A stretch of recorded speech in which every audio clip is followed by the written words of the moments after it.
Бизди ар дайым чоң көлөмдөгү бактериялар курчап турат. Алар биздин териде, тамакта, абада, жада калса сууда жашайт. Алардын басымдуу бөлүгүн кабыл алууга жана жок кылууга биздин иммундук системанын даремеди жетиштүү. Бирок бактериялардын арасында өтө зыяндуу жана күчтүүлөрү бар. Мисалы кургагучук. Бул бактериялык оору. Ал эми COVID-19 бул вирус. Бактериялар менен вирустардын айырмасы эмнеде? Вирустар бул мителер. Алар жашаш үчүн бөлөк клеткаларга муктаж.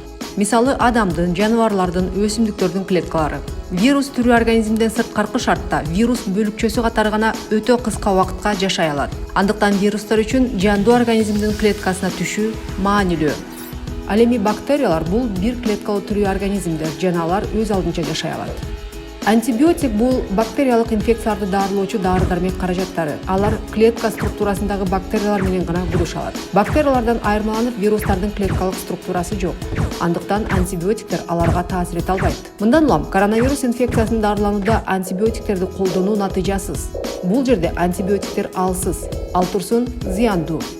Адам антибиотикти байма-бай колдонуп, кабыл алуу режимин бузганда же дарылануу курсун туура эмес токтоткон учурда бактериялардын антибиотиктерге болгон туруктуулугу өөрчүй баштайт. Башкача айтканда, кийинки учурда антибиотиктер инфекция менен күрөшүүдө алсыз болуп, ооруну дарылоо мүмкүн эмес болуп калат. Мындан сырткары антибиотиктер адамды коргоочу пайдалуу бактерияларды өлтүрө баштайт. Мисалы, биздин ичегилердеги микроорганизмдер. Алар биз жеген тамак ашты сиңирүүгө жардам берип, биздин иммунитетти калыбына келтирүүдө маанилүү. Антибиотиктер биздин организмдеги пайдалуу бактерияларды жок кылгандыктан, алардын ордун зыяндуу бактериялар толуктай баштайт.